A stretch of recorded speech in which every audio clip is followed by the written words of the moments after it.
young successful man feels gravitated towards a house in Hanoi City which turns out to be haunted by the condemned souls of a family who died in a tragic and mysterious way which the authorities couldn't even explain. Hi folks, I'm R, your narrator, and welcome to Thần Trùng. Sorry if I'm mispronouncing the title of the game, which I probably am butchering it. I googled the translation, which was a little bit unclear, but based on the title of the game and the direct translation, it's about the God of Death, or simply the Death.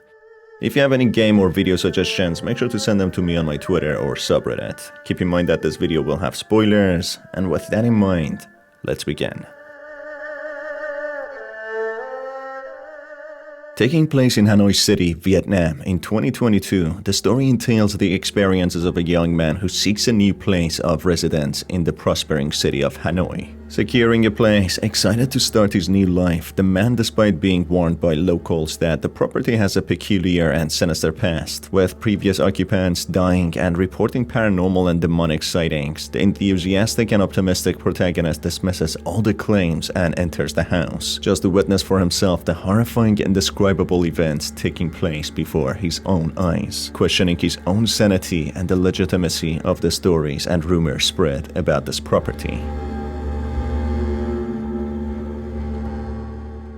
The story begins with an unknown character waking up in the corridors of a house, witnessing surreal events of human-shaped entities appearing and disappearing, watching a bloodied corpse being dragged into the darkness and strange sounds echoing throughout the property. The terrified protagonist starts panicking, unsure of what's happening, when they notice a crow with glowing red eyes holding a key in its beak as if it's offering it to this character. Trying to take the key, the protagonist gets attacked by a crawling humanoid entity, bringing this short intense encounter to an end. Chapter 1 then begins with a new character, with a young man checking the address of a property he seemingly has rented and intends to find in order to move in. The house is situated in a very tight alleyway which appears to be the very same house the previous protagonist had the paranormal experiences in, suggesting that the man has rented the very same house. Talking to a couple of residents in this alleyway, they warn the protagonist of the potential dangers of the house he has rented, informing him that it's haunted, with people actually having had died there before. One of the neighbors reveals that the previous protagonist we shared the perspective with, in fact, was the sister of this neighbor who had the unfortunate fate of renting the house for a short while, ending up in the hospital for a very long time, seemingly having had lost their mind due to suffering extreme shock and distress, only saying she saw some paranormal events. The protagonist, having already paid for the house, dismisses all these claims and carries on, going to the house number 4, the notorious house which everyone warned him about. As soon as he nears the gate of the house, he becomes plagued by horrifying hallucinations, placing him in an alternate version of the world, tinted in red. He witnesses the tight alleyway leading to the haunted house being decorated in ritualistic items and threads hung haphazardly in different directions. As he sets the threads on fire, the entire alley gets engulfed in fire, with the protagonist feeling the pain before waking up inside the communal corridors leading to the house, seemingly being completely normal now, making him think it was nothing but a bad nightmare, despite how real it all felt and seemed. As he explores the place, he witnesses some more paranormal occurrences before suffering a stinging pain and darkness consuming his body, passing out, then reawakening inside the haunted house. The house already fully decorated and furnished, the man receives a phone call from who seems to be his brother, explaining how he has already been in the house for a few weeks, who experiences frequent nightmares, unveiling whatever realistic paranormal incidents we witnessed were nothing but nightmares. This person, presumably the brother, continues how the protagonist is well off and has a lot of money, not understanding why he would rent such a bad place. The protagonist explains, despite acknowledging what his brother says and agreeing that this place isn't any good. He says that he doesn't know why he's attracted to this place, as if some sort of force is gravitating him towards it. The brother explains after doing some research on the house, he found out that more than 20 years ago, 3 people who resided in the house all mysteriously died. The rumors spread about the house suggest the deaths were related to the folk legend entity, the Death death demon, a demonic figure in the Vietnamese mythology. Reading a faxed piece of newspaper article sent by the brother, he reads about the family who were discovered dead in 1994 in the same house. Mr. PV and his family, the victims, had their bodies transferred to their relatives, with the relatives receiving them owning a large fashion store. A further fax explains the possible cause of the family's death could be due to a god known as Death, who targets mourning members of a family of a deceased person. But we're gonna get back to this a lot more in depth. Deciding to explore the property, the protagonist gets attacked by a grotesque ghostly woman, when all of a sudden he passes out for a brief time with no sign of the woman anywhere to be seen. Getting back up, this proves to be only the beginning of the protagonist's torment as he becomes plagued with more horrifying hallucinations. Trying to call his brother, the reception also drops, preventing him from contacting anyone outside of the house. With the gate leading outside being chained shut, the protagonist becomes left with no other choice but to stay home until help arrives. After some time, he finds bolt cutters, but no matter how much he tries, the chains don't cut, acting very strange. The man then soon notices one of the neighbors outside, maybe 2 meters away, just outside of the main door, but despite calling her relentlessly for help, the neighbor doesn't react, giving the protagonist the impression that there's some sort of spell, trapping him inside and making him invisible to the outsiders. In the communal area, the protagonist manages to speak to a neighbor who tells him to collect peculiar items in order to break the spell to let him out, with one of the items being a severed finger.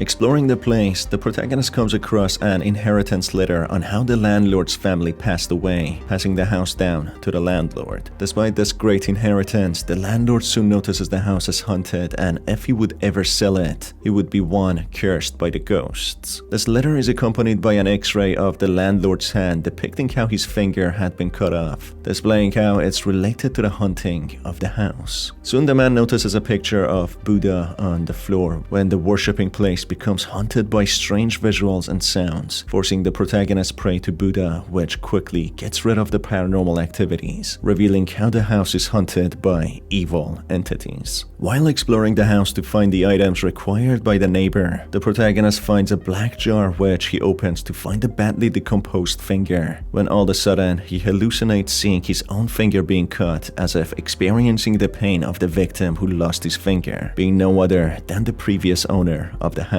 That's when he suddenly blacks out, slowly regaining his consciousness, noticing his hands being unharmed, with what he witnessed being nothing but a hallucination. Exploring more in order to find the other items, the protagonist becomes tormented by more visions, slowly realizing they are related to the previous owner and the family who died under mysterious circumstances back in 1994. More visions depict how the mother wanted to stop the daughter from dating a man who seems to be poor, whom she referred to as a street rat, wanting to force her have an arranged marriage to a family member. This was objected by the father, who wanted the daughter date whoever she pleases, making the controlling mother take questionable measures to stop her from dating her boyfriend and get married to a family member. Force-feeding her experimental pills supplied to her by her nephew, pills she refers to as antidepressants. This clearly depicts, due to the mother's intervention trying to stop the daughter from dating this boy, the daughter becomes very sad, which gives the mother a very good excuse to give her these experimental pills. Pills that she gives her to maybe make her fall in love with the family member for the arranged marriage or move on from her lover. Soon the protagonist finds a corpse stuffed in a fridge, which he uses pliers to pull a tooth from the corpse, as it's another item required by the neighbor. Not understanding what's going on, if he's again experiencing a nightmare as everything seems so surreal, or if it's actually real, the protagonist continues to find the final item.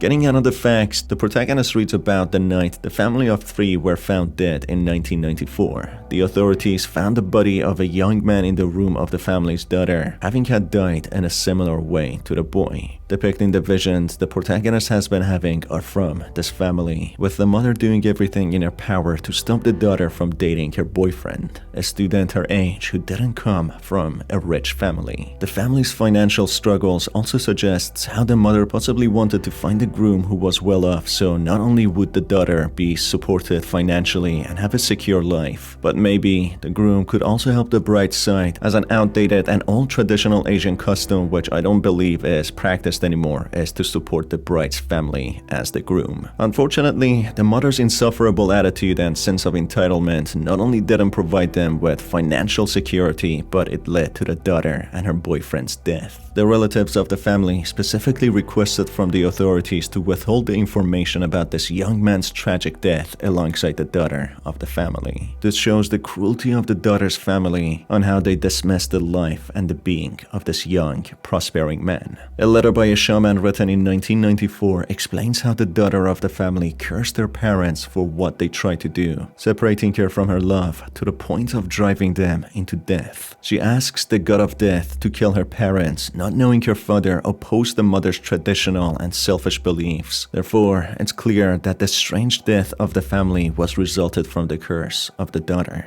Or at least that's what the relatives of the daughters believed. That's why the house is still haunted, with anyone occupying it also risking their lives to be the new targets of the god of death. Despite the daughter's actions seeming a little radical, a vision shows the protagonist the world through her perspective on how the family's decision to stop her boyfriend from dating her led to the boyfriend being publicly embarrassed to the point of quitting school despite being an excellent student. The daughter becomes confronted by the professor, which makes the daughter blame herself, feeling as if she's being watched and judged by everyone. This, topped with the experimental pills the mother force-fed her, displays the cruelty and abuse both her and her lover endured from the shameless mother. Managing to find the final item, the protagonist gives it to the strange man, who starts laughing menacingly, instructing the protagonist to go back to his house so he can perform the ritual. After a while of waiting and growing impatient, the protagonist goes to the neighbor's house, not finding him to be there or answering. He enters uninvited, noticing how the place is full of ritualistic instructions and items, as if this mysterious neighbor was a shaman. Finding a torn page with highlighted lines, the protagonist learns that this neighbor was a sinner who required these items from the protagonist to perform a specific ritual to escape his predicted punishment in hell. Another page explains how 1 year in hell equates to 1,750 years on Earth, while each level of hell lasts for 10,000 years, meaning 13.5 billion earthly years. There are also 18 levels to hell, which means it basically takes a long time to escape it. The page goes in depth on how the worst offenders are those who lie and cause the separation of families, or for one to lose their lives, meaning the mother and possibly the daughter have both gone to hell for their actions. Reading another page, it's revealed that the crow with glowing red eyes is the embodiment of death, who usually beats and tortures the soul of the deceased in order to get their immediate family's names to also kill them. But in certain situations, the soul of the deceased reveals this information willingly without being tortured as a form of revenge, which depicts that this is what happened to the family of 3 who died in 1994. This way of death is known as Hang Chong, which not very coincidentally is the name of the game. The page continues that in other situations, when 2 or more people die at the same time in the same place, essentially what happened to the daughter and her lover. If one person resists telling their family names but the other person for revenge reveals the other deceased soul's family's names, they get cursed to go to hell, with generations of them to follow, suffering the same fate, which in a way could suggest the daughter wasn't in fact the one who cursed her family, but it was the lover who got called a street rat by the girlfriend's mother, wanting her family to die as revenge. Therefore, this man who made the protagonist provide him with the items be the nephew who provided the mother with the experimental pills, trying to separate the daughter from her boyfriend, which is again lying in a way, trying to separate families or lovers from each other, of course being one of the worst offenders. And also through the dialogue that the protagonist calls him an old man, could suggest that it could be very well the nephew, as the original incident happened about 30 years ago, making the nephew quite old, maybe more than 50 years old at this point. The fate of this mysterious neighbor is soon revealed, losing his life inside a barrel, seemingly having successfully performed the ritual to escape hell, something he was so terrified of that he barricaded himself inside his house, suffering for his actions, separating the daughter from the lover, which led to their death and the subsequent death of the parents. Finally, the protagonist finds an urn containing the ashes of the deceased people in the house, which opens the supernatural chains, letting the protagonist walk out and break the curse. The protagonist walks into a door of light while offering it to unseen characters, referring to the cremated person as Madame, indicating that the ashes in the urn belong to the daughter who has been long trapped in the house, seemingly unwillingly hunting the place. In my opinion, the protagonist actually died at the end, but managed to break the decades-long curse by making the daughter reconcile with her parents, providing her ashes to them. The door of light could indicate that he went to heaven due to his efforts of breaking the curse and freeing the souls trapped for so long. And that's about it for this video, folks. What are your thoughts and opinions about the story? Let me know in the comment section below. I would love to go over them. If you enjoyed the video, you can stay tuned for more by hitting on the subscribe button and the notification bell. It's been your host Star, and I will see you on the next one. Take care.